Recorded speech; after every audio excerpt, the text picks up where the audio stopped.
Get ready. In a razor-thin 214 to 212 vote on June 12th, the U.S. House of Representatives passed a rescissions bill to begin the process of nixing the $1.1 billion in tax cash that might otherwise be showered on the Corporation for Public Broadcasting and its sub-parasites, PBS and NPR. The vote was the first half of what's necessary to end the cash flow, and now the Senate looms as the next battleground, with a July 18th deadline to either affirm this move or let the funds flow back to these Constitution-insulting entities. It's a crucial do-or-die moment that approaches, one that will give the senators a chance to uphold their oaths to the U.S. Constitution and will allow us to stay focused on their votes.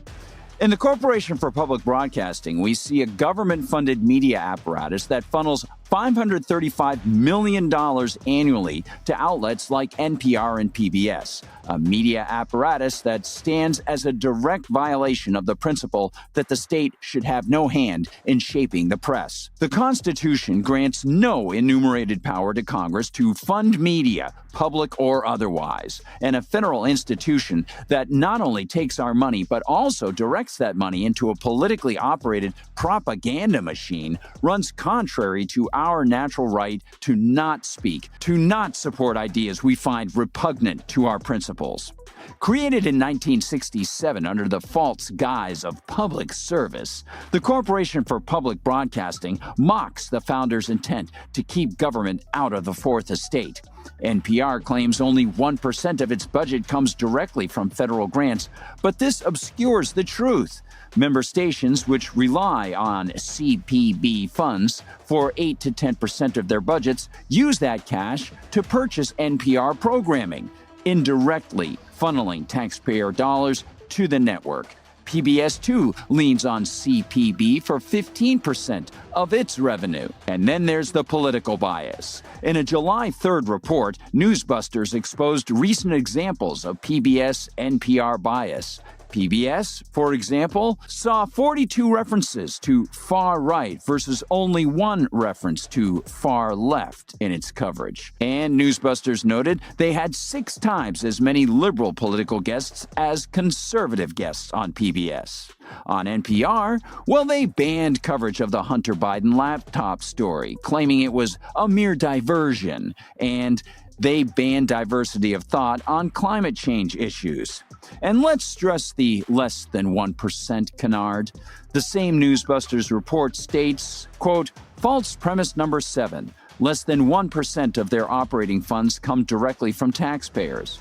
Well, in fact, NPR and PBS refuse to provide data showing how much they collect in tax revenues, federal and state. However, they operate a legalized kickback scheme, taking federal and state tax dollars from local affiliates for programming.